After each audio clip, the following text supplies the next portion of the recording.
Hey guys, tonight we slip back to 1607, stepping aboard creaky ships bound for Jamestown, where the air smells of salt and desperation, and the gentle patter of rain outside your window weaves a soothing backdrop. Picture yourself on a swaying deck, the horizon a blurry smear of gray, with nothing but damp wood and the promise of a new world ahead. The rain's soft rhythm carries the scent of briny waves and distant pine, pulling you into this tale of survival or lack thereof. Spoiler, you probably won't make it through Jamestown's first year, with its swamps, starvation, and some seriously bad life choices. So, before you get comfortable, take a moment to like the video and subscribe, but only if you genuinely enjoy what I do here. Drop a comment with your city and local time. I love knowing where you're listening as the rain falls. Now, dim the lights. Maybe turn on a fan for that soft background hum. And let's ease into tonight's journey together. You stand on the dock in London, December 1606, your boots sinking into the muddy slush. The air is thick with coal smoke and the shouts of sailors as three ships, the Susan Constant, Godspeed, and Discovery, bob in the Thames. You're one of 104 men and boys, mostly gentlemen with soft hands and big dreams, plus a few laborers who actually know how to swing an axe. The Virginia Company, a gang of investors with pound signs in their eyes, has promised you land and riches in the New World. You clutch a crumpled charter that says you'll settle a colony for King James I. But the fine print mentions gold, and that's what's got everyone buzzing. Nobody talks about the storms or the fact that you're sailing into winter, which, let's be honest, is a rookie move. You shuffle aboard the Susan Constant, the largest of the trio. Though large is generous for a ship barely 80 feet long, the deck creaks under your weight, and the hold below reeks of tar and unwashed bodies. You're crammed in with 71 others. Your bunk, a sliver of wood narrower than a coffin. The ship's timbers groan as you cast off. In the rain, yes. Even here in London, drums on the sails. You try to ignore the guy next to you, already seasick, heaving into a bucket. Historians still argue whether the Virginia Company rushed this voyage to beat Spanish rivals or just to cash in fast. But either way, you're on a one-way ticket to chaos. The journey takes 6 weeks just to reach the Canary Islands, where you're supposed to resupply. Spoiler, the water's already brackish, and the biscuits are sprouting weevils. You learn quick that ship's biscuit is code for rock-hard flour bricks that chip your teeth. A quirky tidbit, sailors sometimes tap the biscuits on the table to shake out the worms before eating, like it's just another Tuesday. You try it, and a fat grub plops onto your lap. Bon appetit. The gentlemen on board, in their fancy doublets, complain louder than the laborers, but you're all in the same leaky boat, literally. The ship's spring leaks daily. and you take turns bailing water with buckets, your hands blistered and raw. Storms hit hard off the Azores. You cling to the rigging as waves crash over the deck, soaking your wool cloak. It's freezing, and the rain's cadence outside your window now feels like a cruel echo of the deluge here. One night, the Godspeed nearly rams the Discovery in the dark, and you hear shouts about mutiny. Captain Christopher Newport, a grizzled privateer with a missing hand, keeps order with a glare and a whip. You wonder if he's the only one who knows where you're going. A mainstream fact. This voyage was the first English attempt at a permanent North American colony, bankrolled by a company that thought Virginia was a gold mine. They were wrong. But you don't know that yet. You pass the time swapping stories with a wiry carpenter named Thomas, who claims he once saw a mermaid off Cornwall. You laugh. But his tales of fish with human faces are the only thing keeping you sane. The food runs low, and you're down to half a pint of beer a day.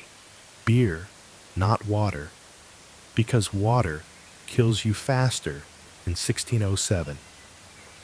Another storm hits, and you're tossed against the hull, bruising your ribs.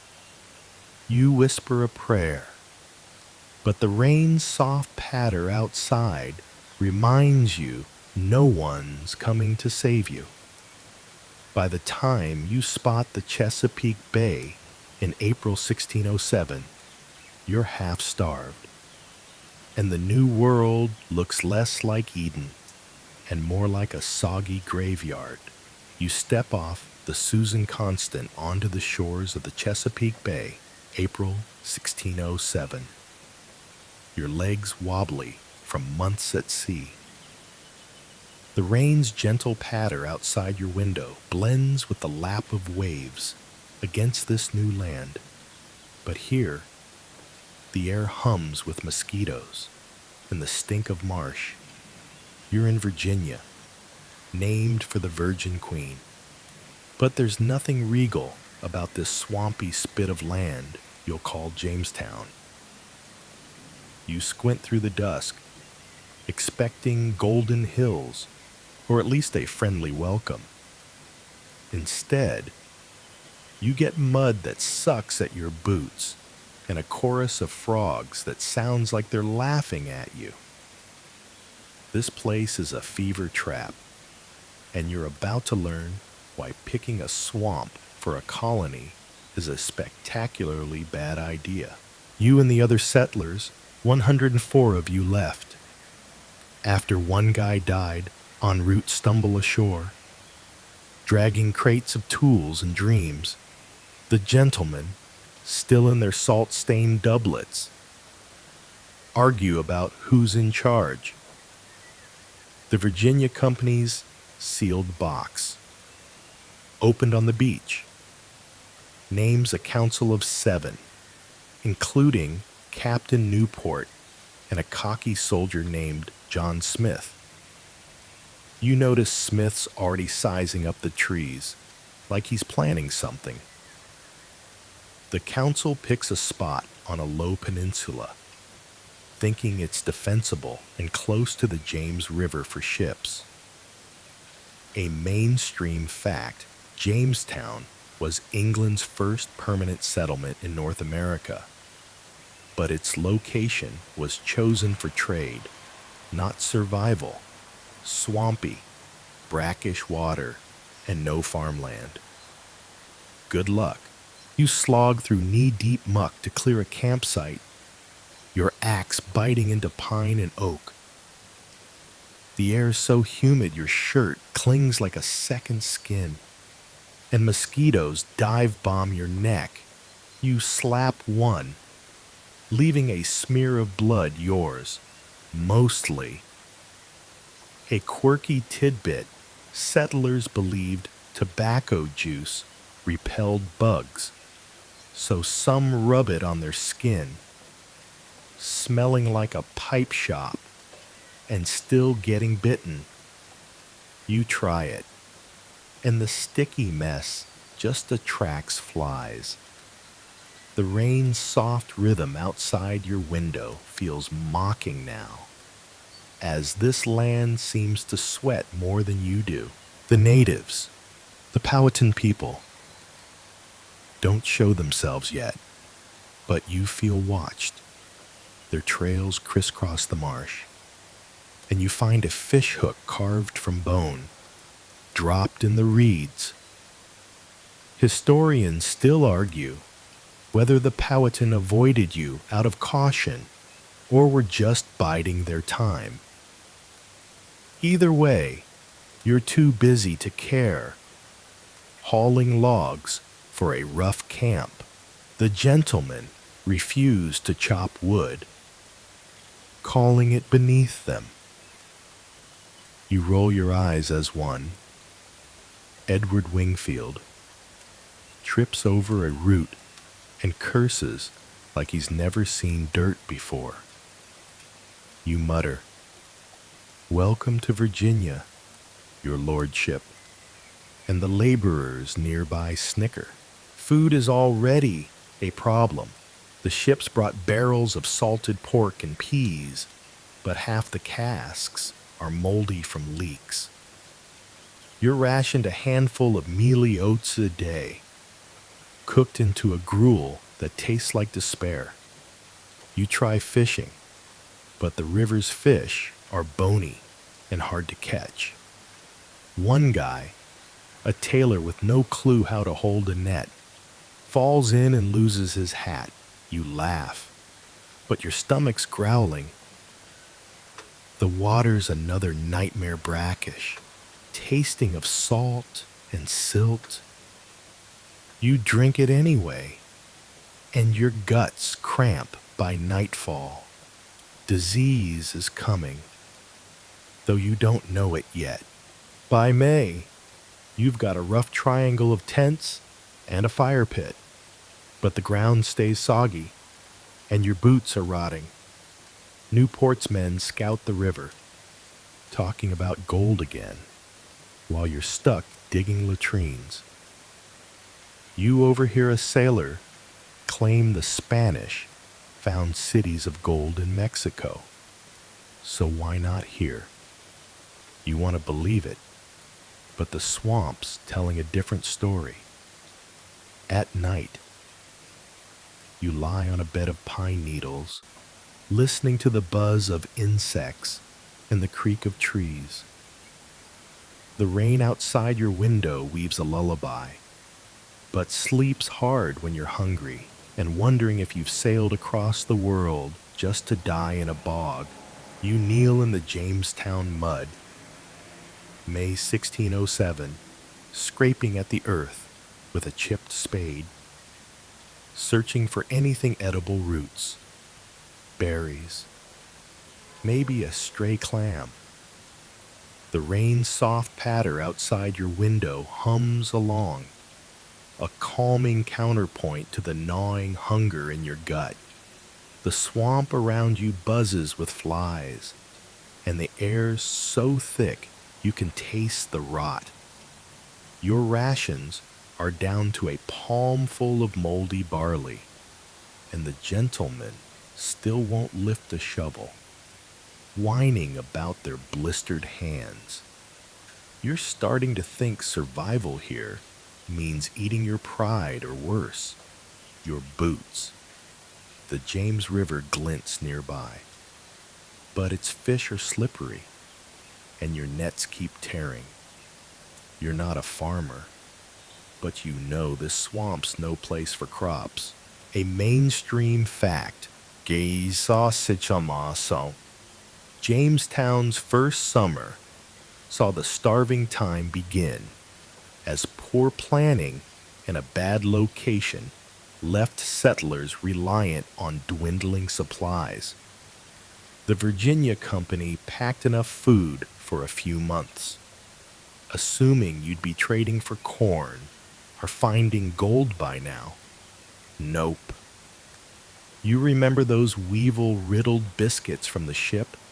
They're a distant dream. You try chewing sassafras leaves, which a sailor swore were near enough to tea. They're bitter, and your stomach twists. A quirky tidbit some settlers boiled their leather belts into a gluey soup, claiming it filled the belly. You eye your belt, but you're not that desperate yet. You trudge through the camp, past men sprawled in the shade, too weak to stand. The council's arguing again. Wingfield wants to fortify. Smith wants to explore. You side with Smith. At least he's doing something. He's out bartering with the Powhatan, who've started appearing, silent as shadows. They bring fish sometimes, but their eyes say they're weighing you up. Historians still argue whether the Powhatan saw you as allies or a walking disaster. You catch a glimpse of one. His copper skin painted with black stripes, vanishing into the reeds. You wonder if he's laughing at your pathetic camp.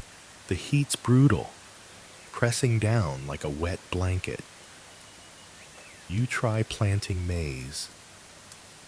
Copying Powhatan methods, you've glimpsed mounds of dirt. A fish buried for fertilizer. The seeds rot in the soggy ground.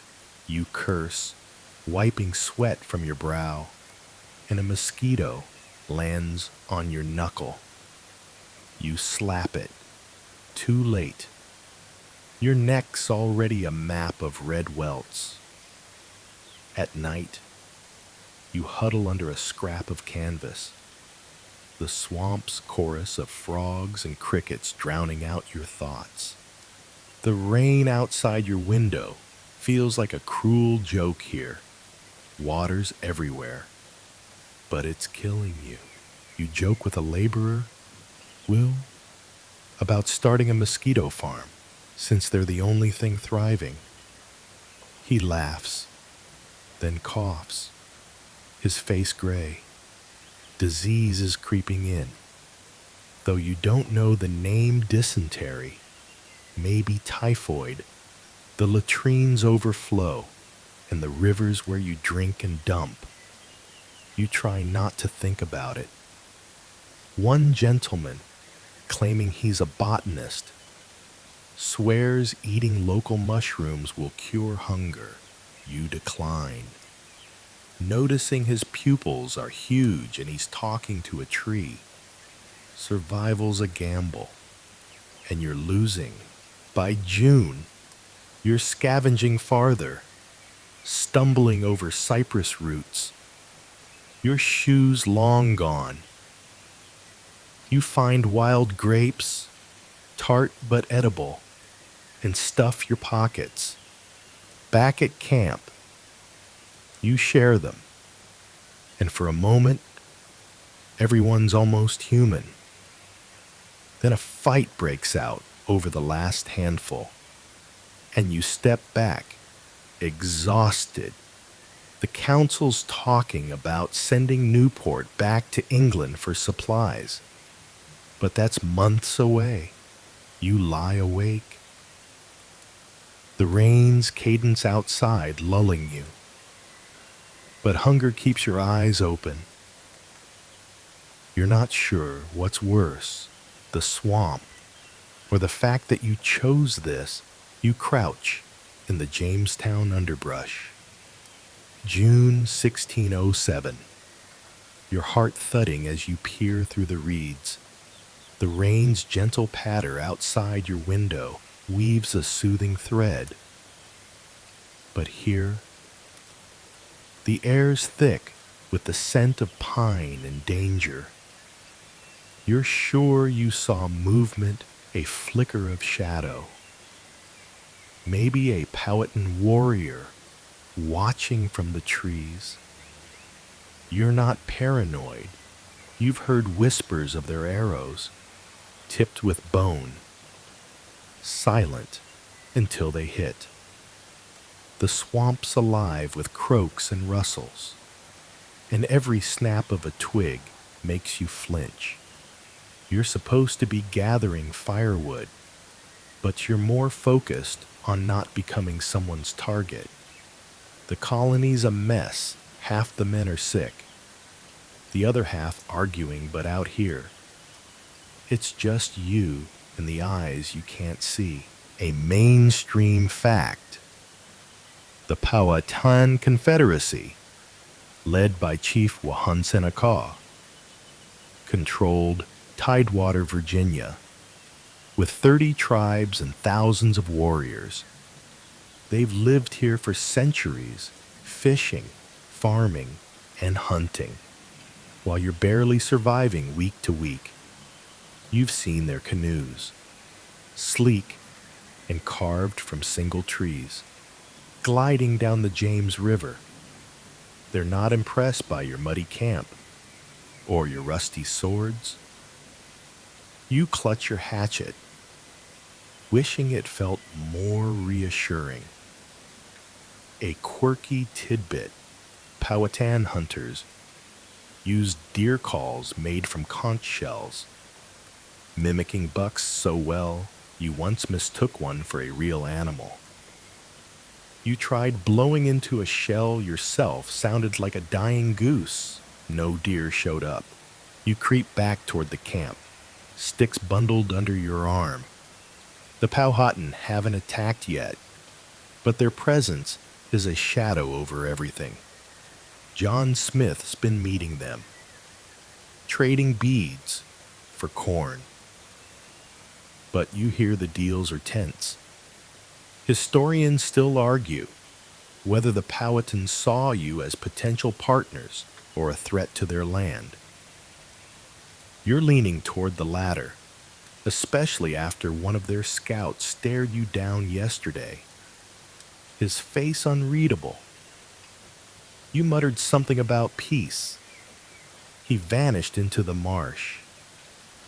You're not sure if that was a win or a warning. Back at the settlement, the triangular fort's taking shape, but it's flimsy logs lashed with rope, gaps wide enough for a fox to slip through. You help stack timber, your hands splintered and raw. The gentlemen still refuse to work, lounging under a tarp while you sweat. One, Bartholomew Gosnold, drones on about gold mines. You joke. Maybe the mosquitoes are guarding the gold, and a laborer chuckles. The mood's grim, though. Food's so scarce you're eyeing the rats scurrying near the grain bins. You caught one once, but the thought of eating it made you gag. Not yet, you tell yourself. The heat's relentless, and the river water's making everyone sick. You boil it when you can, but firewood's scarce, and the smoke stings your eyes. At night, you lie on a mat of reeds, the swamp's hum blending with the rain outside your window. You dream of bread, then wake to the same hunger. Smith's planning another trade mission, and you volunteer, hoping to see the Powhatan up close. Their villages, you hear, have cornfields and longhouses, not like your sad cluster of tents. You wonder what they think of you, probably that you're a walking disaster, which, fair enough. You joke with Will, the laborer, about trading your threadbare cloak for a Powhatan bow. He says, "They'd rather have your hat, it's uglier." You laugh, but your ribs ache from hunger. The Powhatan are out there, watching, and you're not sure if they're your lifeline or your end. You just know you're not alone. And that's both a comfort and a threat. You stand inside Jamestown's rickety fort, July 1607, hammering a log into the muddy ground. The air heavy with damp earth and sweat. The rain's soft patter outside your window hums a calming lullaby. But here, the swamp's heat clings like a fever. The palisades you're building, crooked stakes lashed with vine, look more like a child's fence than a defense. You glance at the gaps, wide enough for an arrow to slip through, and wonder if the Powhatan are laughing from the shadows. Your hands blister as you swing the mallet, and mosquitoes buzz in your ears, undeterred by the tobacco juice you've slathered on. The fort's supposed to keep you safe, but it feels like a cage, trapping you with hunger and fear. A mainstream fact, Jamestown's triangular fort, built in 1607, was a desperate bid to protect the colony from Powhatan attacks, though its swampy site made it a death trap. The Virginia Company's orders were clear: build fast, prioritize defense, but no one mentioned the floods or the fact that you're basically living in a petri dish. You overhear John Smith barking orders, his voice sharp despite the heat. He's pushing for stronger walls, but half the men are too weak to lift a hammer. You're not much better. Your stomach a knot of hunger, surviving on a daily handful of wormy oats, a quirky tidbit. Some settlers believe burying a horseshoe under the fort's gate would bring luck against attacks. You help to dig the hole, skeptical but desperate, and tossed in a rusted shoe from a horse that died on the voyage. So far, no luck, just more mosquitoes. Historians still argue whether the fort's design was a strategic choice or a panicked compromise. Given the swamp's terrain, you lean toward panic, especially when you see water pooling inside the walls after a rain. Turning the ground to soup, you pause, wiping sweat from your brow, and notice the camp's eerie quiet. Men slump against trees, their faces gaunt. The gentlemen, still useless, mutter about gold while fanning themselves with tattered hats. You joke to Will, the laborer, maybe we'll build a fort of gold next. He snorts, then coughs, his eyes dull. Disease is spreading dysentery from the foul water you're forced to drink. You boil it when you can, but the firewood's damp, and the smoke makes you dizzy at night. The fort's walls creak, and you lie awake, wondering if the Powhatan will test them soon. The rain's gentle rhythm outside your window pulls you briefly from the story. Hey everyone, we've reached this point. Have you drifted off to sleep yet? If you're still awake, drop a comment to let me know where you're at and how you're feeling. But if you're already fast asleep, I wish you a deep, restful sleep filled with beautiful dreams. Now, Let's slip back into Jamestown's muddy embrace. You trudge to the riverbank, tasked with fetching water, though you know it's poison. The James River's brackish, tasting of salt and rot. But it's all you've got. You fill a bucket, dodging a dead fish floating belly up. Back at the fort, you help reinforce the gate, but the logs are green and split under pressure. Smith's out trading again, and you envy his nerve, bartering with the Powhatan while you're stuck here, praying the walls hold. You remember that horseshoe. Maybe it's cursed, not lucky. You joke with another laborer. Next time, we bury a whole horse. He grins, but his teeth are gray.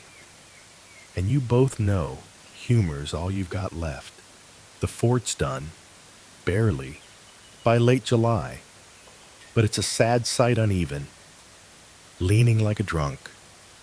You stand guard one night, musket heavy in your arms.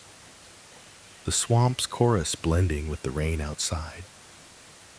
You whisper a prayer, not for gold, but for survival. The walls might keep the Powhatan out, but they can't stop the hunger or the sickness creeping within. You huddle inside Jamestown's flimsy fort, August 1607, the air thick with the stench of sweat and sickness. The rain's gentle patter outside your window weaves a soothing backdrop. But here, the swamp's humidity presses against you like a damp cloth. Your friend Will lies on a mat of reeds, his face slick with fever, muttering about home. You dip a rag in brackish water and press it to his forehead, but it's no use. His eyes are glassy, and his breath's shallow. The fort's walls, those shaky logs you hammered in, keep out the Powhatan, but trap the misery inside. You're surrounded by men coughing, groaning, or worse, silent. The swamp's poison is winning, and you're starting to feel it too. A twist in your guts, a heaviness in your limbs, a mainstream. By summer 1607, disease decimated Jamestown, with dysentery and typhoid likely culprits, spread by contaminated water and poor sanitation. The settlers' choice to drink from the James River, where they also dumped waste, was a death sentence. You've seen the latrines overflow, the river's edge a stew of filth. You try to boil water, but the wood's soggy and the fire sputters. Your rations down to a spoonful of moldy peas. And hunger makes your head swim. You remember Will's joke about mosquito farms? Now you'd trade anything for a bite of something real, a quirky tidbit. Some settlers, desperate for cures, chewed on sassafras roots, believing they'd purge the swamp vapors causing illness. You tried it once, gagging on the woody bitterness, and felt worse. Historians still argue whether these fevers came from malaria, carried by mosquitoes, or bacterial infections from the water. Either way, you're losing friends fast. You pass a gentleman, Wingfield, who's somehow still plump, hoarding his private stash of wine. You mutter, "Nice to see you're suffering. and he glares. Sarcasm's your only weapon now. You stumble outside the fort to fetch water, your legs shaky. The river's a murky mirror, reflecting a sky heavy with clouds. You spot a dead fish bobbing, its eyes milky, and your stomach lurches. Back inside, you hear John Smith's voice, sharp and urgent, rallying the healthy to reinforce the walls. He's one of the few still standing, though even he looks thinner. You envy his grit, but resent his orders guard duty, again, with a musket that's more rust than metal. At night, the swamp's chorus of frogs blends with the rain's cadence outside, but it's the moans of the sick that keep you awake. You joke with a laborer, Tom, about brewing beer from swamp water. Call it fever ale, you say. And he chuckles, then winces, clutching his side. Humor's fading as fast as hope. The Powhatan bring corn sometimes, but their visits are rare, and you sense their patience thinning. You wonder if they're waiting for you to die off naturally smart move. Honestly, you lie on your mat, the fort's walls creaking, and try to ignore the ache in your bones. The rain outside feels like a lullaby, but sleep's a luxury when you're counting heartbeats. Wondering who'll be gone by morning, you trudge behind John Smith through the Virginia wilderness. September 1607, your boots sinking into the marshy soil. The rain's soft patter outside your window hums a calming melody. But here, the air's thick with the tang of pine and the buzz of mosquitoes. You're part of Smith's trading party, sent to barter with the Powhatan for corn to keep Jamestown's skeletal crew alive. Your stomach's a hollow pit, and the hatchet at your belt feels heavier than your hope. Smith strides ahead, his beard wild, his eyes scanning the trees. He's a brash soldier, but right now, he's your best shot at eating. The Powhatan village looms ahead, smoke curling from longhouses, and you feel their eyes on you silent, weighing your worth. A mainstream fact, John Smith's trade missions in 1607 were critical to Jamestown's survival. Securing corn from the Powhatan despite tense relations. The Virginia Company's plan hinged on native trade. Since your crops failed and supplies are dust, you clutch a string of glass beads, blue and shiny, meant to impress. Smith says they're treasure to the Powhatan, but you're skeptical. They've got fish, corn, and bows, while you're offering trinkets. A quirky tidbit, Smith once claimed he taught a Powhatan boy to whistle an English tune, sealing a deal with a song. You try whistling now, but it's more wheeze than melody, and a laborer behind you snorts. Gee. The village is alive. Women pound corn. Kids dart between houses, and warriors watch, their faces painted with red ochre. You stand straighter, trying not to look like the half-starved wreck you are. Smith negotiates with a Powhatan elder, gestures sharp, voice low, you catch words werowance, their term for chief. Historians still argue whether these trades were fair exchanges or desperate begging masked as diplomacy. You're leaning toward begging, especially when the elder's eyes flick to your tattered cloak. Unimpressed, they hand over a basket of corn, but it's barely enough for a week. You help carry the corn back, your arms aching, the swamp sucking at your feet. A mosquito lands on your neck, and you slap it, cursing. Smith jokes. They're the real lords of Virginia, and you manage a grim smile. The Powhatan Trail feels like a gauntlet. Every rustle, a potential arrow.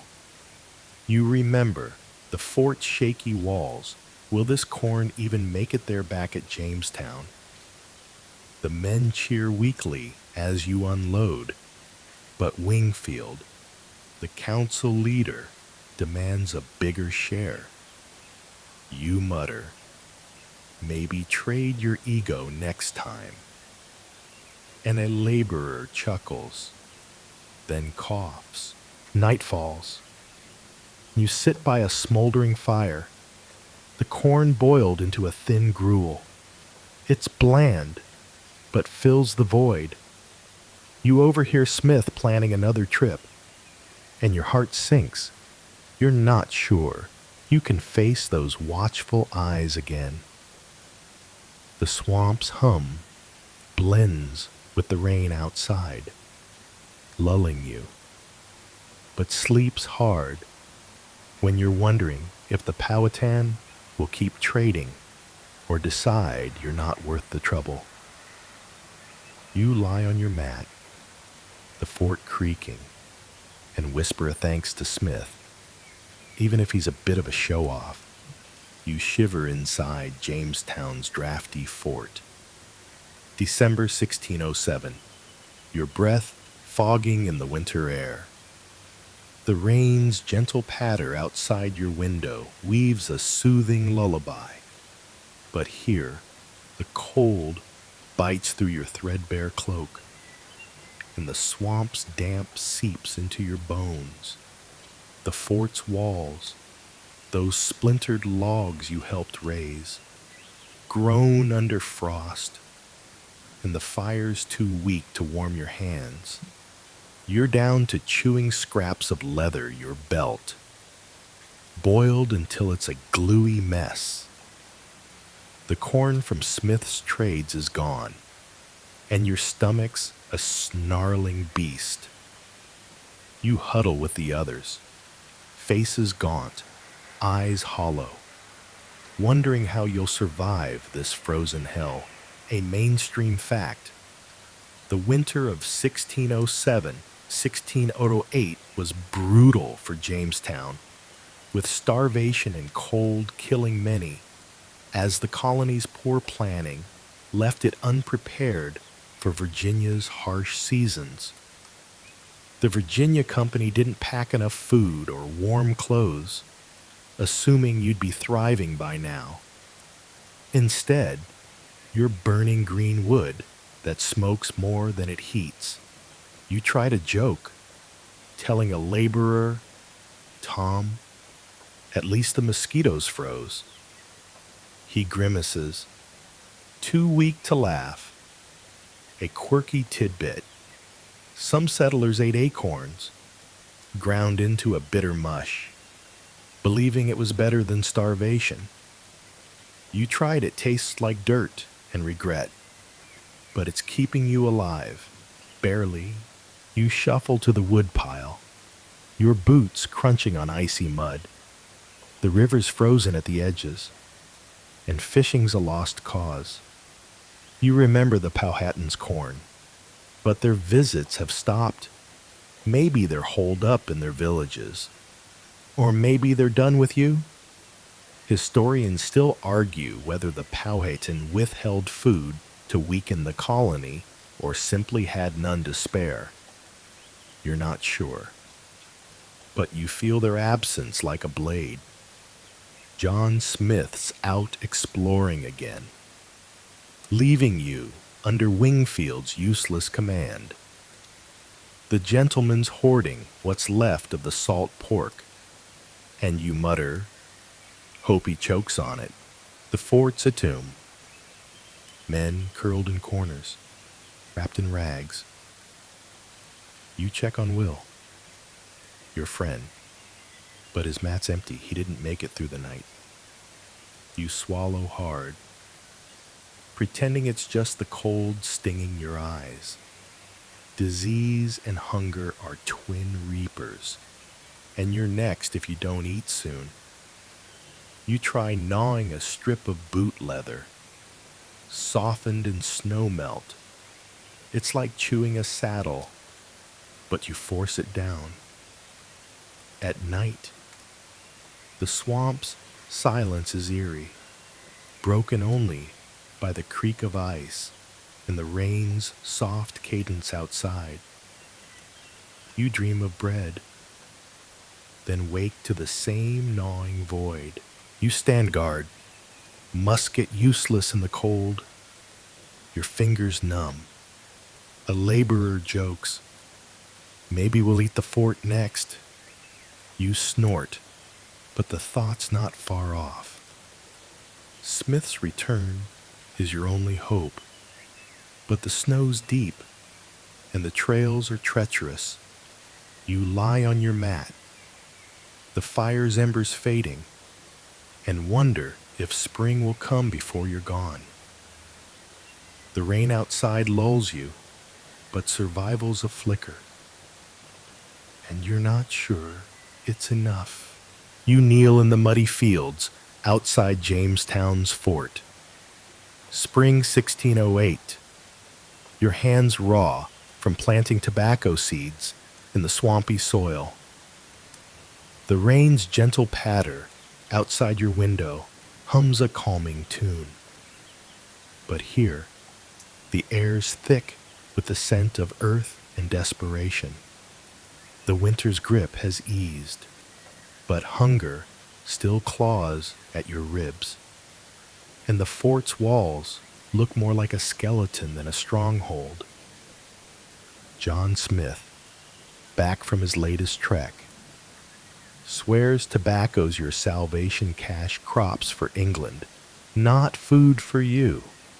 You're skeptical, shoving seeds into the ground, wondering if this gamble will fill your stomach or just the Virginia company's pockets.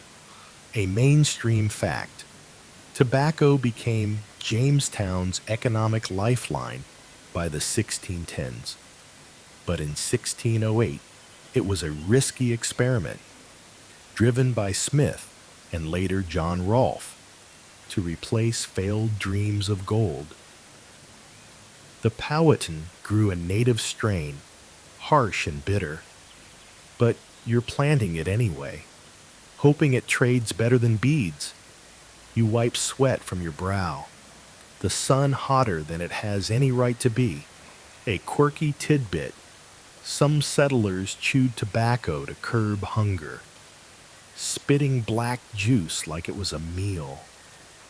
You tried it once, tasted like a barn fire and made you dizzy, but it beat eating acorns.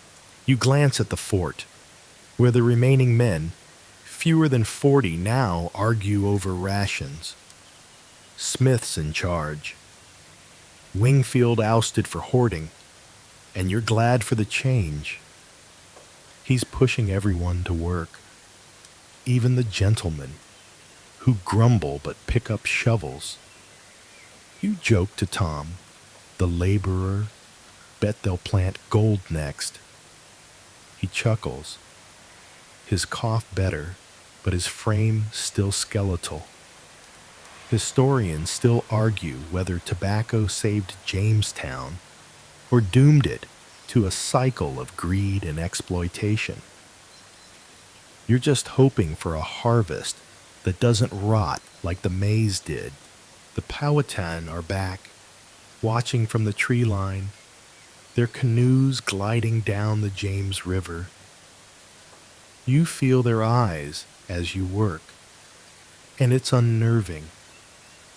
Smith trades with them, but the deals are frostier now, corn for tools, not beads, and they drive hard bargains. You remember those bone-tipped arrows and keep your hatchet close.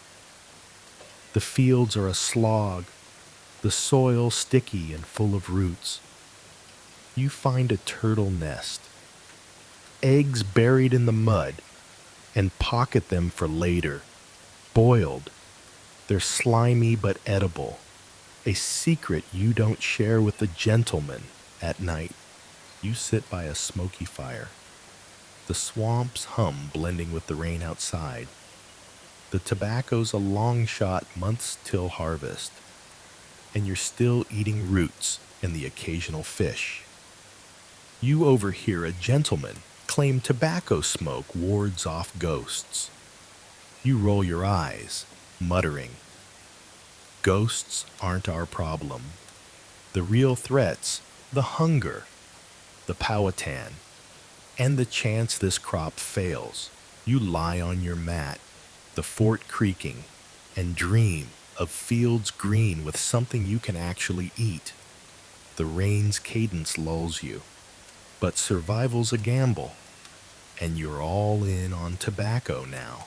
You stand at the edge of Jamestown's fort.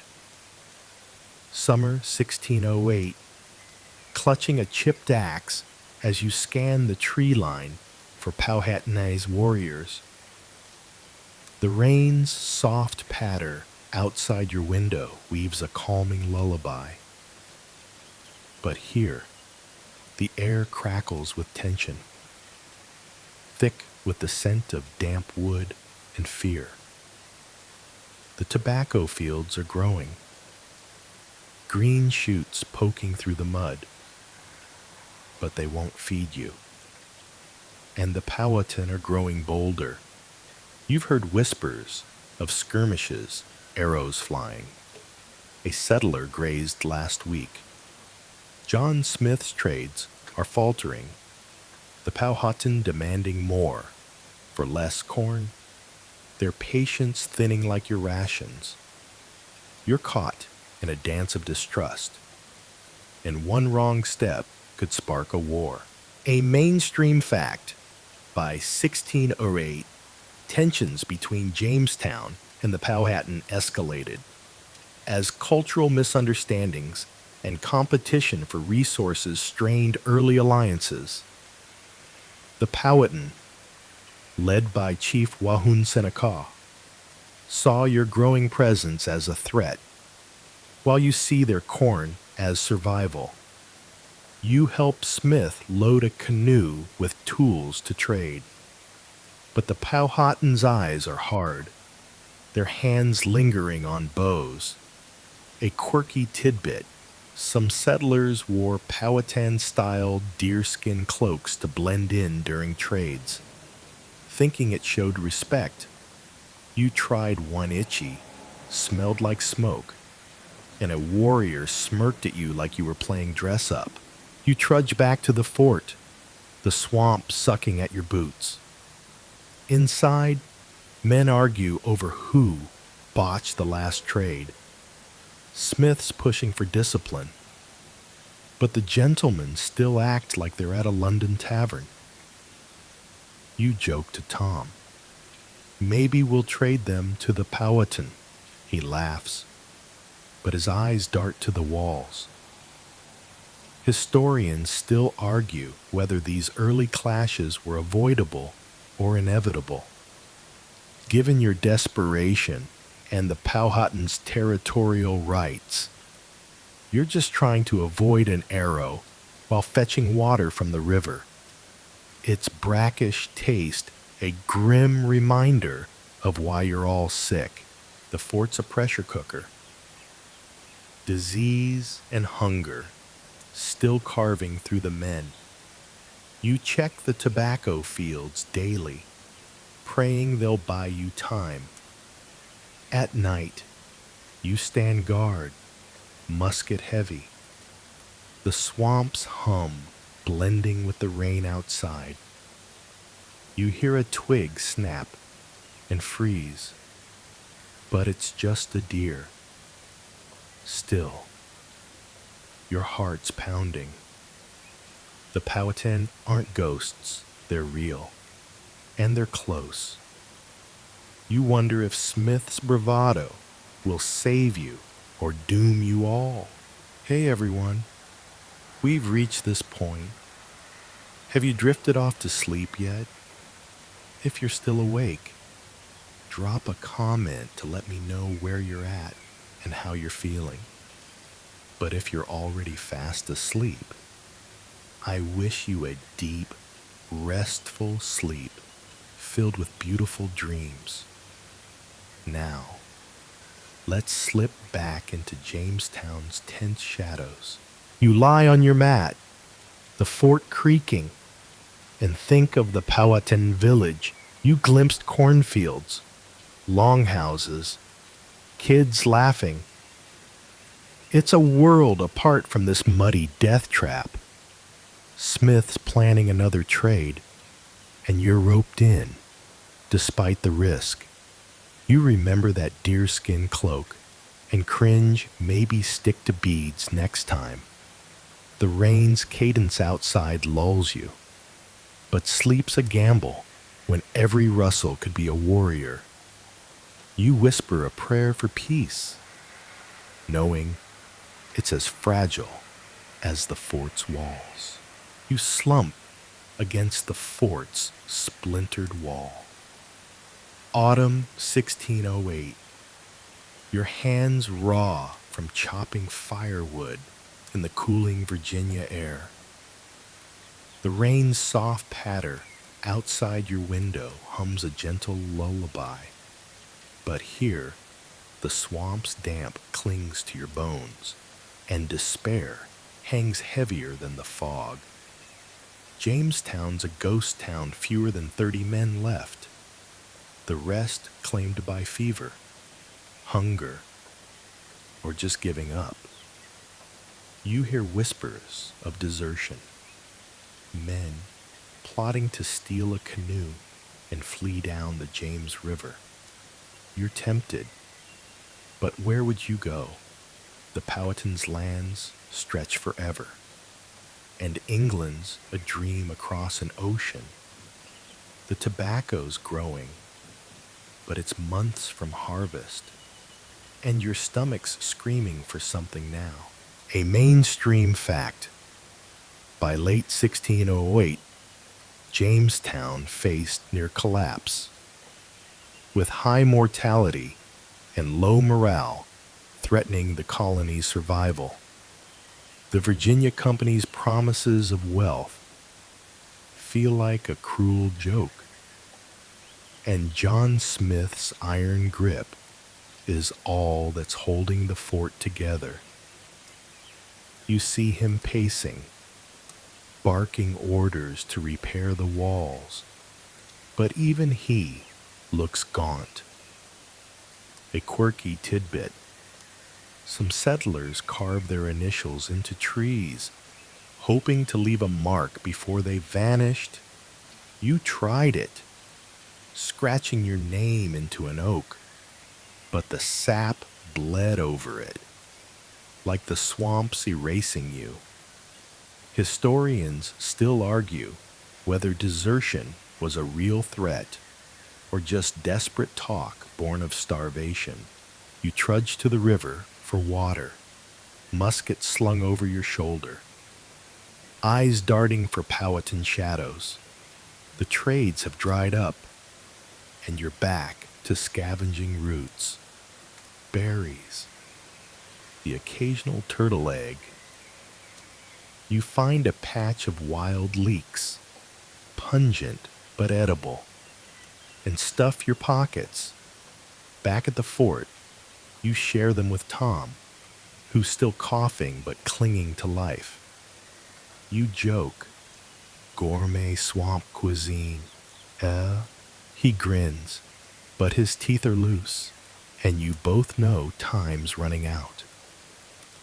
The gentleman, now too weak to complain, lie in their tents, muttering about gold. You roll your eyes, gold won't fill their bellies. The fort's walls are rotting, patched with mud and hope. You help plug gaps, but the logs crumble under frost. Smith's pushing everyone to fish, but the nets are frayed, and the river's fish are scarce. You remember those Powhatan canoes, sleek and full of catch, and wonder why you can't manage that. At night, you lie on your mat, the swamps hum, blending with the rain outside. You overhear a laborer, half delirious, claiming he saw a ship on the horizon.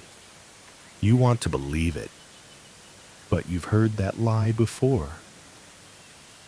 Sleep's a gamble when you're wondering who'll slip away next into the woods or into death.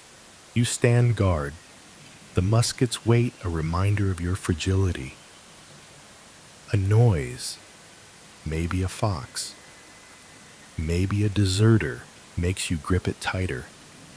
You mutter, "Stay put, or we're all done." The fort's a flicker of defiance against the swamp, but it's fading fast. The rain's cadence lulls you, but you're too tired to dream, too scared to hope. You stumble through the smoky ruins of Jamestown's fort, January 1609, your eyes stinging as flames lick the night sky. The rain's gentle patter outside your window weaves a soothing contrast. But here, the air chokes with the reek of charred wood and panic. A stray spark, maybe from a cook fire, maybe sabotage set the fort ablaze. And now, your meager world is burning. You grab a bucket, sloshing river water onto the flames. But it's like spitting on a dragon. The palisades you hammered, the tents you slept in, the last scraps of food all crumbling to ash. You shout to Tom, hauling another bucket, "This is our luck now." He coughs, face smudged with soot, and you both keep fighting the fire, knowing you're losing. A mainstream fact. In early 1609, a devastating fire ravaged Jamestown, destroying much of the fort and supplies, pushing the colony closer to collapse. The Virginia Company's records blame carelessness, but you wonder if someone snapped. Torching the misery, a quirky tidbit. Some settlers salvaged charred corn from the ashes, eating it despite the taste of smoke and despair. You try it, crunching blackened kernels that stick in your throat like guilt. Historians still argue whether the fire was an accident or a desperate act of rebellion against the colony's endless grind. You're too tired to care, just wanting something left to save. The flames die by dawn, leaving a skeleton of blackened logs and sodden ashes. You sift through the wreckage, finding a bent spoon and half a blanket, your new treasures. The tobacco fields, mercifully untouched, mock you with their green promise of wealth you can't eat. John Smith's voice cuts through the haze, rallying survivors to rebuild, but his usual fire's dimmed.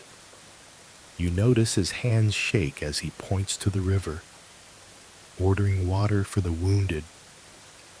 The gentlemen, their fine clothes now rags, wail louder than the laborers. You mutter, "Cry harder, maybe it'll rain food." And Tom snorts, though his eyes are hollow. You help clear debris, your hands blistered, the swamp's chill creeping in. The Powhatan haven't shown up, but you feel their eyes, maybe waiting to see if you'll crumble. You remember those sleek canoes and wonder if they'd take you in, then shake off the thought. Rebuilding means scavenging timber from the swamp. Each step, a slog through mud. You find a charred Bible page, ashes to ashes, and tuck it in your pocket, half laughing at the irony. Food's gone, save for a few singed fish from the river. You boil them, sharing a bony morsel with Tom, joking, gourmet ash platter. Sir, he grins, but you both know it's not enough. Night falls, and you huddle under a salvaged tarp. The swamp's hum blending with the rain outside. Smith's planning a new fort, smaller, defensible. But you're not sure you believe in it. The fire took more than supplies. It burned the last of your hope. You lie on the cold ground, the stars hidden by smoke, and wonder if England's forgotten you. The rain's cadence lulls you, but sleep's a flicker, and you're clinging to it like a dying ember. You stumble through the Virginia wilderness. February 1609. Your wrists bound with coarse vine. A Powhatan warrior's hand firm on your shoulder. The rain's soft patter outside your window hums a calming melody. But here, the air's sharp with pine and the musk of deerskin, and fear twists your gut like a blade. You were scavenging for roots near the river when they ambushed you silent, swift, their bone-tipped spears glinting. Now you're marching toward their village, the swamp's mud sucking at your boots, unsure if you're a prisoner, a bargaining chip, or dinner. The fort's a distant memory. Its charred remains no help now. And you wonder if Tom even knows you're gone. A mainstream fact. In 1608 to 1609, Powhatan raids and kidnappings increased as tensions with Jamestown grew, often to secure leverage or send a message to the struggling settlers. You're not the first to be taken. John Smith himself was captured once. Though he's cagey about details, your captors, painted with black and red ochre, move like shadows, their language a rapid flow you can't grasp. A quirky tidbit. Powhatan warriors sometimes tied captives to trees during rituals, letting them sweat before deciding their fate. You eye every oak warily, hoping that's just a rumor. Historians still argue whether these abductions were strategic power plays or spontaneous acts of frustration over your encroachment. You're just praying for a chance to talk your way out. The village emerges through the trees, long houses of bark and reed. Cornfields neat despite the winter chill. Women glance up from grinding maize, and children stare, their eyes wide but not unkind. You're led to a fire pit, the smoke stinging your eyes, and an elder sizes you up, his face carved with lines.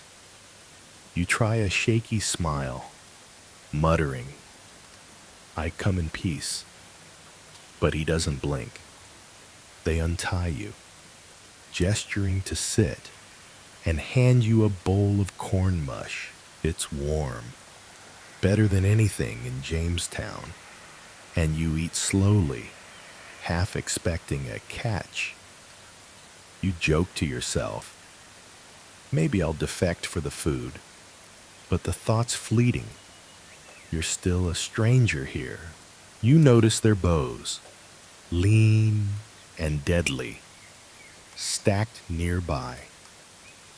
You remember Smith's trades, how he offered tools for corn, but these warriors seem done with bargains.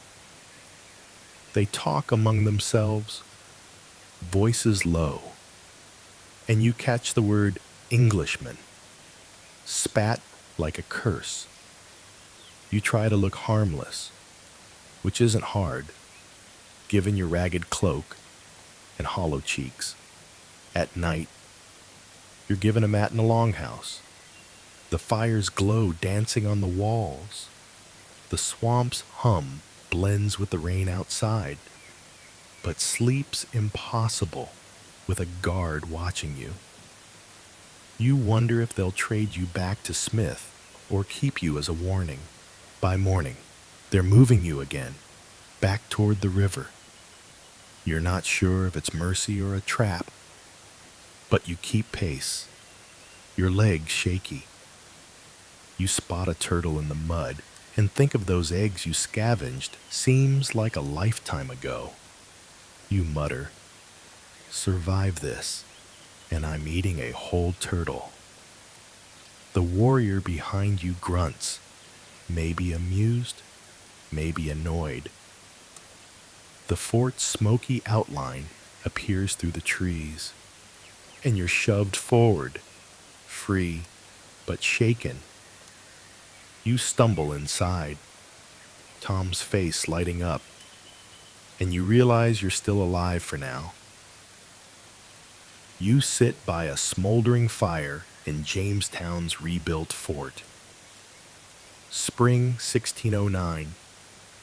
The air heavy with the scent of damp earth and budding tobacco. The rain's soft patter outside your window weaves a soothing lullaby.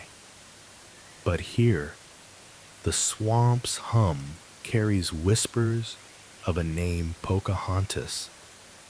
You've heard tales of her, the Powhatan chief's daughter, flitting through the colony like a ghost, sometimes bringing corn, sometimes just watching.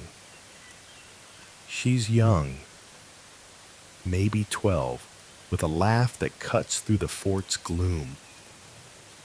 You're not sure what's true, but the stories swirl. She saved John Smith. She's a spy. She's a myth. You're piecing together the truth, but it's like chasing smoke in this muddy, mistrustful place. A mainstream fact, Pocahontas, daughter of Chief Wahunsenakaw, was a real figure who interacted with Jamestown settlers in 1607 to 1609, often acting as a cultural bridge. Her visits, documented by Smith and others, brought brief relief baskets of corn, moments of peace. You see her once, cartwheeling near the river, her hair catching the sun, and you're struck by her ease in a world that's choking you. A quirky tidbit. Settlers claimed she taught them a Powhatan game with sticks and stones, like an early version of jacks. You tried it, fumbling the stones, and Tom laughed, saying, "She's schooling us." Historians still argue whether Pocahontas's role was diplomatic or exaggerated by English propaganda to glorify the colony. You stoke the fire, your hands still raw from your capture and release. The fort's new walls are sturdier, but the mood's fragile. Smith's pushing tobacco planting, but food's scarce, and the Powhatan trades are tense. You remember your time in their village, the corn mush, and wonder if Pocahontas was there, unnoticed. Some settlers spin wild tales she's in love with Smith. She's a princess sent by God. You roll your eyes, muttering, she's just a kid with better sense than us. Tom nods, but others cling to the myth.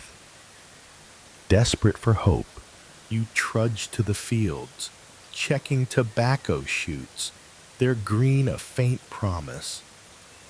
The river's still brackish, and dysentery's back, claiming a laborer last week. You boil water when you can, but the wood's damp, and the smoke stings. At night, you lie on your mat. The fort creaking, the swamp's chorus blending with the rain outside. You hear a settler claim Pocahontas warned of an attack last month, true or not. It's got everyone jumpy.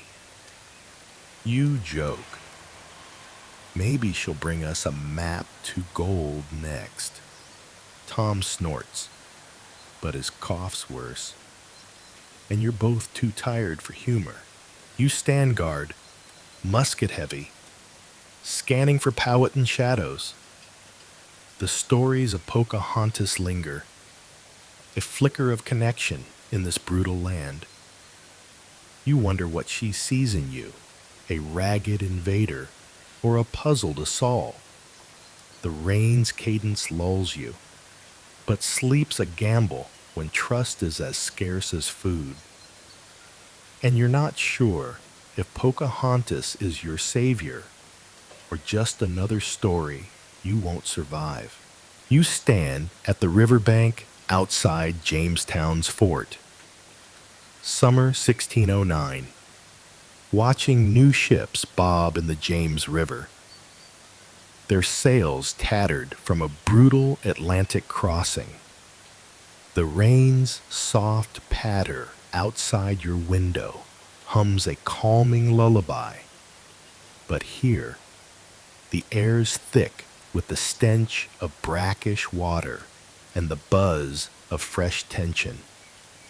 These ships, part of a fleet sent by the Virginia Company, carry over 300 new settlers, a mix of gentlemen, laborers, and even a few women, all wide-eyed and clueless about the swamp's wrath. You're relieved for the extra hands, but wary. More mouths mean less food, and the fort's already a powder keg of hunger and mistrust. You mutter to Tom, hope they brought bread, a mainstream fact. In 1609, the Virginia Company's third supply fleet arrived to bolster Jamestown, but a hurricane scattered the ships, and their cargo, mostly people, not provisions, strained the colony's resources. You help unload crates, finding tools and cloth, but precious little grain. The newcomers gawk at the fort's charred walls and your gaunt face, whispering about gold. You roll your eyes, thinking of the tobacco fields you've slaved over. A quirky tidbit.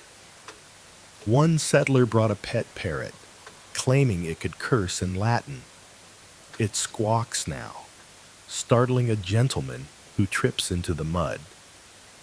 You chuckle, saying, that bird's got better sense than him. Hey everyone. We've reached this point. Have you drifted off to sleep yet? If you're still awake, drop a comment to let me know where you're at and how you're feeling. But if you're already fast asleep, I wish you a deep, restful sleep filled with beautiful dreams. Now, let's slip back into Jamestown's crowded chaos. The new settlers are a mixed bag. Laborers pitch in, hauling timber. But the gentlemen demand private tents, and the women, God bless them, struggle with the swamp's mud and mosquitoes. You show a young woman, Anne, how to boil river water, but she's already coughing. The swamp's fever creeping in.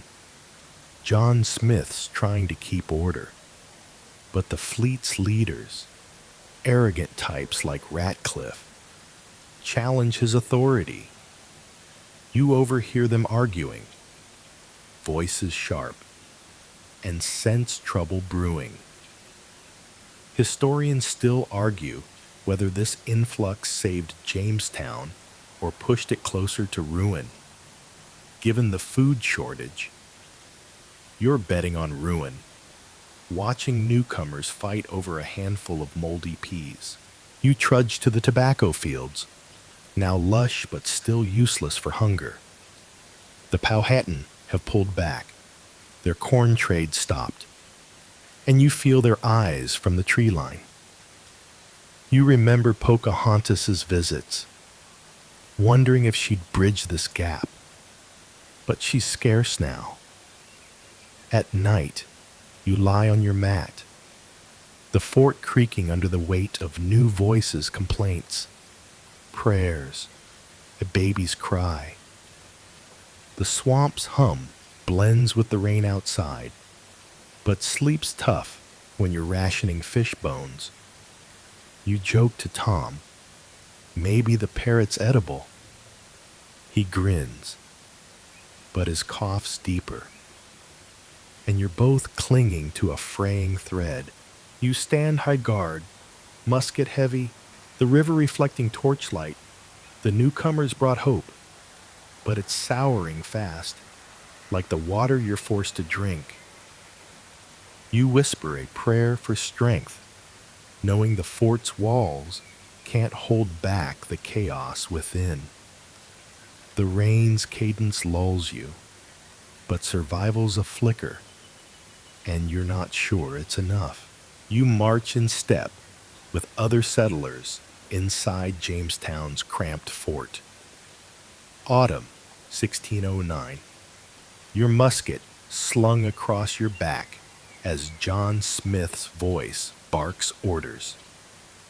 The rain's soft patter outside your window weaves a soothing lullaby. But here, the air's thick with the stink of unwashed bodies and the sharp edge of fear. Martial laws descended, a desperate bid to keep the colony from fracturing under the weight of new arrivals and dwindling food. Smith's rules are ironwork or starve, no exceptions, not even for the gentlemen who scowl like scolded children. You're hauling logs to reinforce the walls, your hands blistered, while the swamp's humidity makes every breath a chore. You mutter to Tom, feels like we're prisoners, not colonists. A mainstream fact.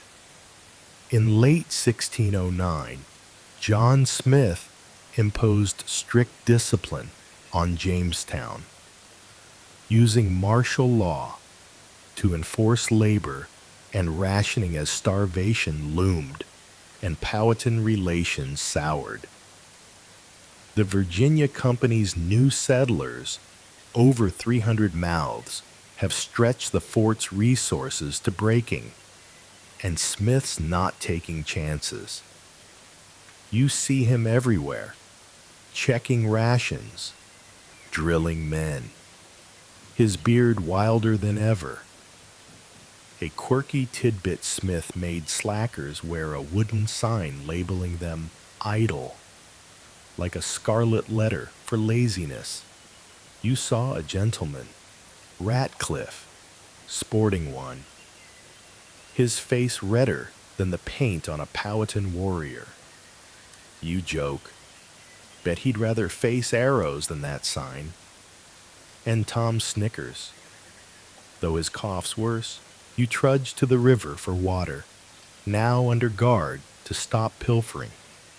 The James is still brackish, and you boil it. But dysentery's rampant.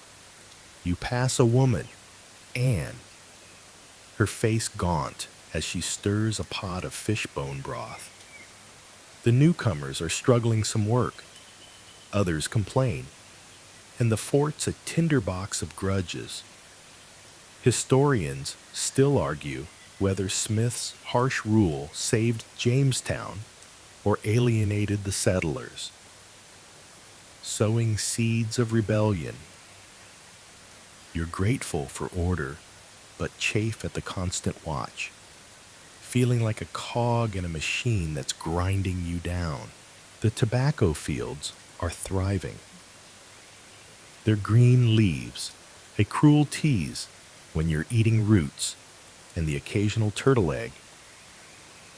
You find a nest by the river, pocketing the slimy prize. But Smith's men confiscate half for the common pot. You grumble. At least the turtles aren't under martial law. The Powhatan are ghosts now, their corn gone, and you feel their absence like a noose tightening.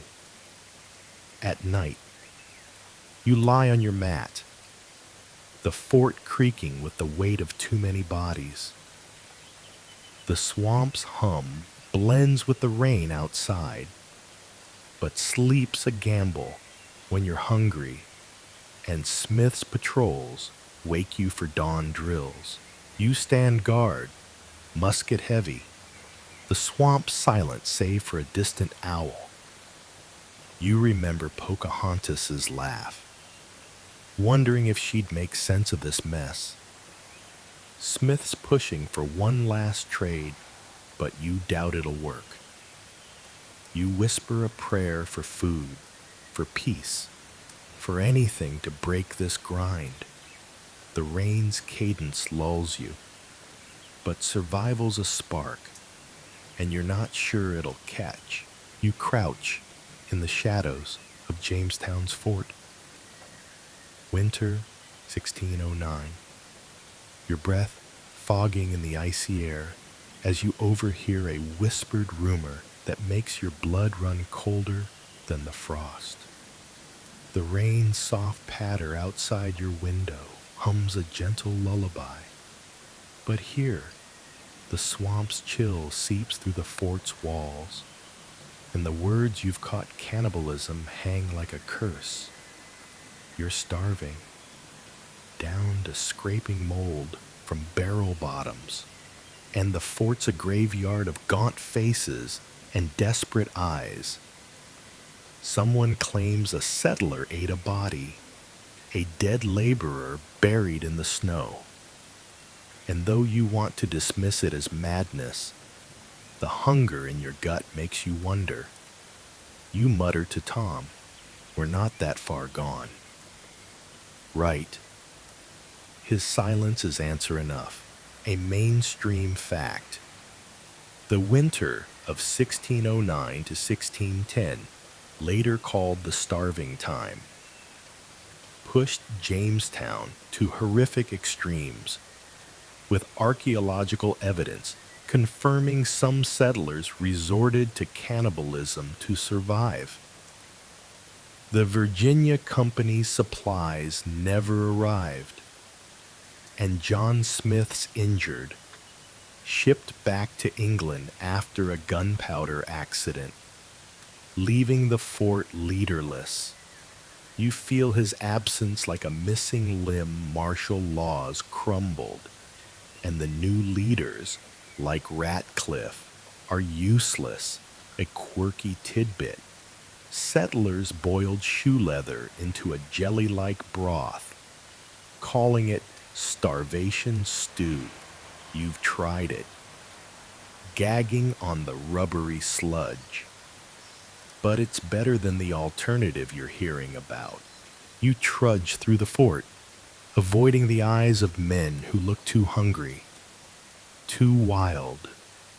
The tobacco fields are dormant, useless in this freeze. and the river's ice locks out fish. You find a frozen squirrel, a rare prize, and hide it under your cloak, knowing someone might knife you for it.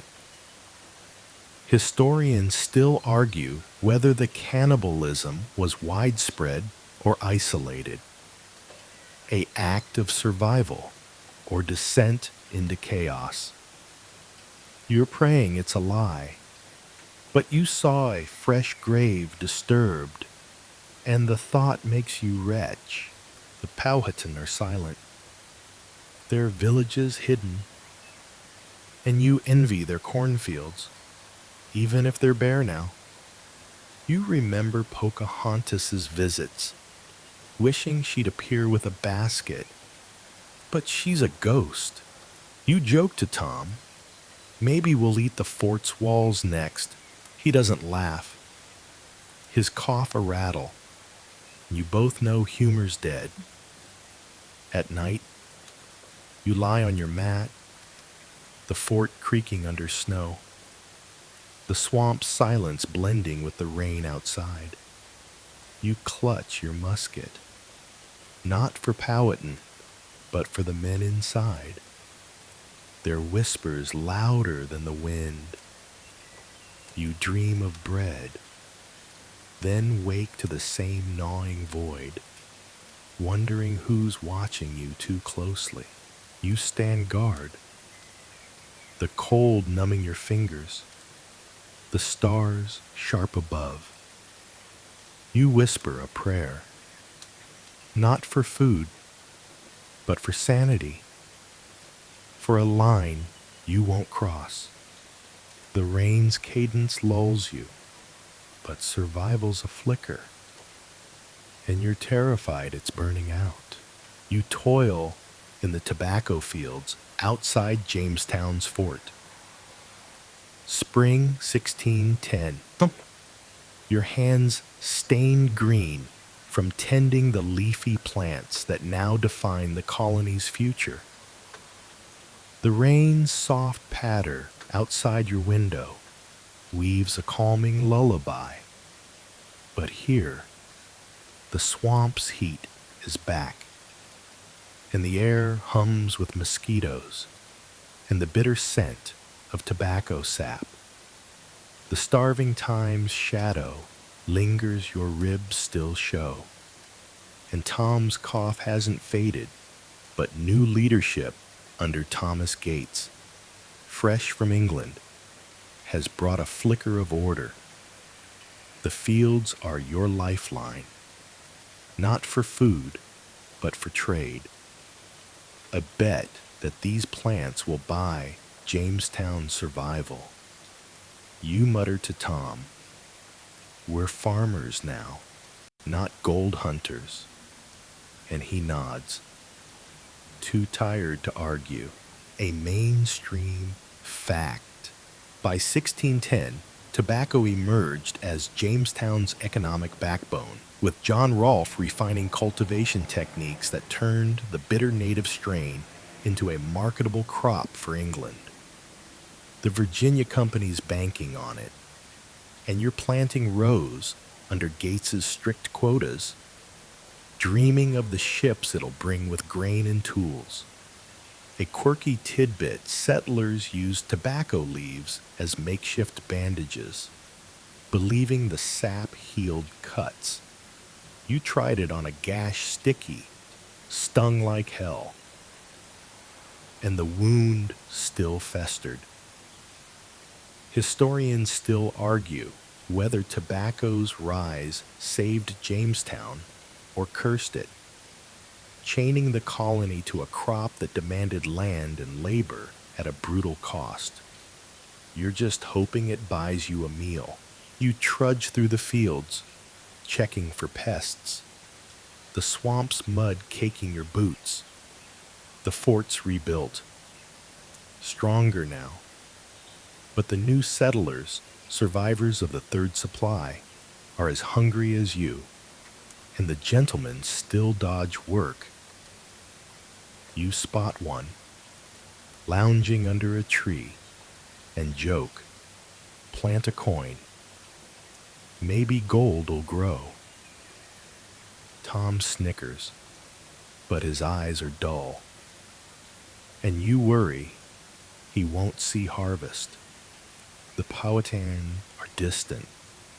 Their corn trades rare, and you feel their resentment in every rustle from the tree line. You remember your capture, the village's warmth, and wonder if they're starving too.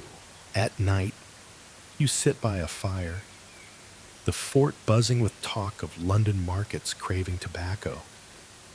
You boil a fish, caught with a repaired net, and share it with Anne, the settler woman who's tougher than most men here. The river's still brackish, but you're better at filtering it. Though dysentery lingers, you lie on your mat, the swamp's hum blending with the rain outside, and dream of ships laden with bread. The tobacco's a gamble, thriving while you wither, and you're not sure if it's salvation or a slow poison.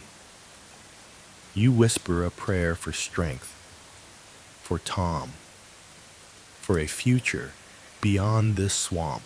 You crouch behind the fort's reinforced walls. Summer 1610. Your musket trembling as Powhatan arrows thud into the logs. The rain's soft patter outside your window hums a soothing lullaby. But here, the air's thick with smoke and the sharp tang of fear. The Powhatan have turned hostile. Their patience snapped, and Jamestown's under siege. You hear shout settlers scrambling, a man hit, his cry cut short. The tobacco fields, your lifeline, are trampled, and the corn trades are a memory. You spot Tom, loading a musket, his face pale, but set. You mutter, "Guess they're done with our beads," and he nods, eyes on the tree line, a mainstream fact. By 1610, escalating conflicts with the Powhatan led to the First Anglo-Powhatan War, with raids and sieges that nearly crushed Jamestown. The settlers' encroachment and failed diplomacy, Smith's bravado. Then his absence lit the fuse, and now you're paying the price. You duck as an arrow whistles past, its bone tip glinting. A quirky tidbit Powhatan warriors use decoy fires to lure settlers into ambushes, lighting blazes miles away. You fell for it once, rushing out, only to find shadows and laughter in the dark. Historians still argue whether the Powhatan aimed to wipe you out or just drive you off their land. You're too busy dodging arrows to care. You help barricade the gate, your hands shaking from hunger and adrenaline. Thomas Gates, now governor, barks orders, his voice steady despite the chaos. The fort stronger, but food's gone, fish bones and roots aren't enough. You remember Pocahontas, her cartwheels by the river, and wonder where she is now. The new settlers, including Anne, huddle inside, some praying, others cursing. You joke to Tom, "Maybe we'll trade the fort for peace." He snorts, but his caw's a rattle, and you fear he's fading. The siege drags on. Days of tense silence broken by sudden volleys, and you're sleeping with your musket. At night, the swamp's hum blends with the rain outside. but sleep's a gamble when every creak could be an attack. You stand guard, the stars hidden by smoke, and think of the Powhatan village cornfields, longhouses, a life you're destroying. You whisper a prayer for survival, for Tom, for an end to this war. The rain's cadence lulls you, but the siege is a noose, and you're not sure you'll slip it. You stand on the battered walls of Jamestown's fort, autumn 1610, your eyes tracing the James River where the Powhatan's canoes no longer glide. The rain's soft patter outside your window weaves a calming lullaby. Its gentle rhythm, a stark contrast to the scars of the siege that's finally eased. The Powhatan have pulled back, their arrows silent for now, perhaps wary of your muskets, or simply biding their time. The tobacco fields, trampled but replanted, sway in the breeze, a fragile promise of wealth that's kept the Virginia Company from abandoning you. You're still here, somehow. Though Tom's gone, his cough took him last week, and you buried him under an oak, your throat tight. You whisper to the wind, rest easy, friend, and turn back to the fort, where survivors barely 60 move like ghosts, rebuilding yet again. A mainstream fact. By late 1610, Jamestown's survival hinged on tobacco and new leadership under Governor Thomas Gates, who stabilized the colony after the starving time and Powhatan War. The fort's stronger, the fields are yielding, and ships from England bring sporadic supplies, though never enough. A quirky tidbit: settlers started carving tobacco pipes from local clay, puffing smoke to cleanse the soul. You tried one, coughing like Tom used to, and decided your soul's dirty but alive. Historians still argue whether this fragile peace with the Powhatan was a truce or a pause, a moment before the next clash. You're just grateful to sleep without gripping a musket. Hey everyone, we've reached this point.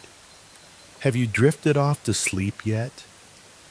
If you're still awake, drop a comment to let me know where you're at and how you're feeling. But if you're already fast asleep, I wish you a deep, restful sleep filled with beautiful dreams. Now, let's ease into Jamestown's quiet dawn. You trudge through the fort, helping Anne repair a roof.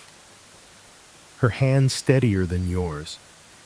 The new settlers, hardened by loss, work without complaint, and even the gentlemen pitch in. Their dreams of gold faded. You find a turtle egg by the river, a small victory, and share it with Anne, joking. Better than starvation stew. She smiles. A rare light in this swamp.